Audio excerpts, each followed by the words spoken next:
Welcome to Pop History.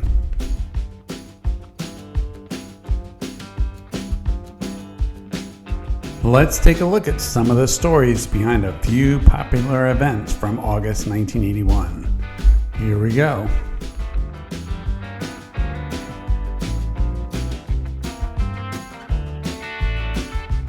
Music changed forever at midnight on August 1st as MTV Music Television made its debut.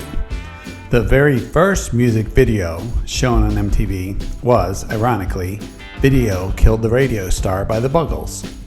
MTV soon played an important role in launching the careers of many artists. Musicians began to push the boundaries of social norms in an effort to gain fame and popularity, and therefore more airtime for their videos. Looking good, different, or both became as important as sounding good when it came to selling records. Stars like Madonna, Michael Jackson, and Prince all gained fame in large part to MTV, and the popularity of their videos was as important as their music. MTV grew to become the largest influence on popular culture and entertainment in the United States, as well as in other parts of the world.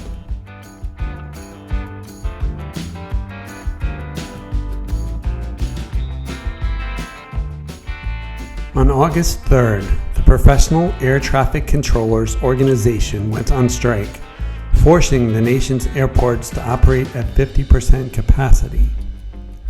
Striking workers demanded a $10,000 annual wage increase, increased benefits, and a 32-hour work week.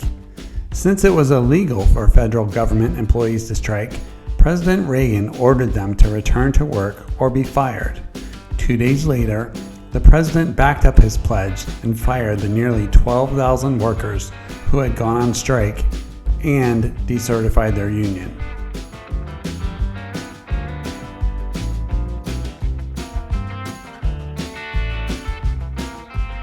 On August 14th, the English rock band, the Rolling Stones, released the single Start Me Up from the album Tattoo You. A reggae-like version was originally intended for the 1978 album Some Girls, but instead the song was set aside and later revised as more of a rock song. The song eventually reached number 2 on the Billboard Hot 100 chart, where it spent a total of 3 weeks. Start Me Up is often the opening number for most Rolling Stones live shows.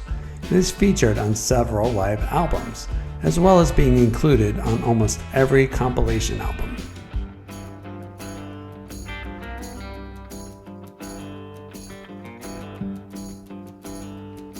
Also on August 14th, the 3D Western film Comin' At Ya was released. Telling the story of a bank robber who has to rescue his wife from kidnappers, the film features many 3D scenes in which objects appear to fly at the audience. The popularity of the film, due to the special effects, revived the 3D trend in films, spurring the release of similar films like Jaws 3D, Amityville 3D, Friday the 13th Part 3 in 3D, and many others.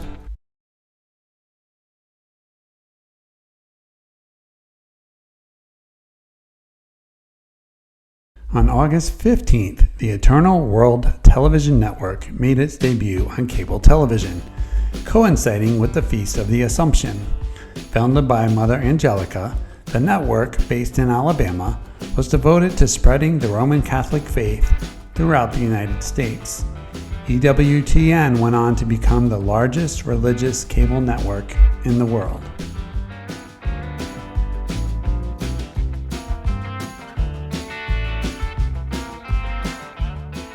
On August 21st, the American horror comedy film An American Werewolf in London, written and directed by John Landis, was released in the United States. First written in 1969, Landis shelved the idea since it was considered too frightening to be a comedy and too funny to be a horror film. Part of the filming took place in London's West End, the first film allowed to shoot in Piccadilly Circus in almost 2 decades. The film's soundtrack lends to the movie's theme, consisting of many songs which refer to the moon, like Blue Moon by Bobby Vinton and Creedence Clearwater Revival's Bad Moon Rising. The film received mixed reviews, grossing over $30 million at the domestic box office and more than doubling that gross worldwide.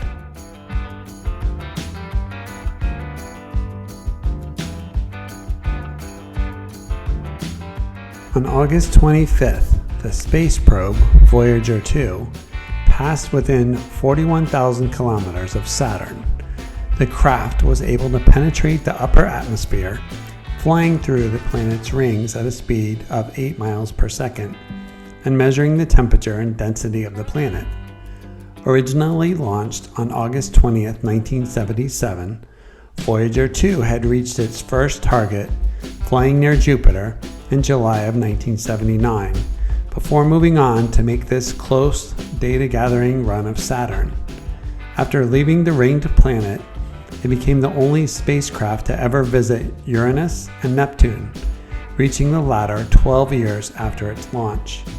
Voyager 2 currently resides in interstellar space with its twin Voyager 1, where it still sends signals to and receives signals from planet Earth.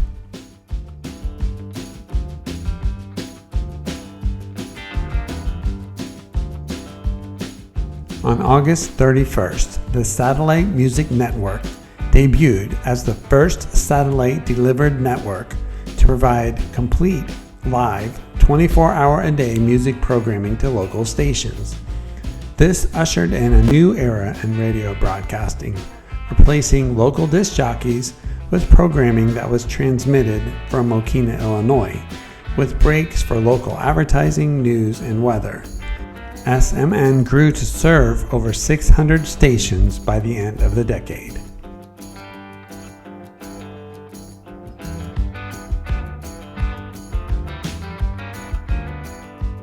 That wraps up our look at pop history from August 1981. Keep an eye out for our next episodes coming soon. For now, as always, thank you for watching and joining us in this stroll through our memories from 1981.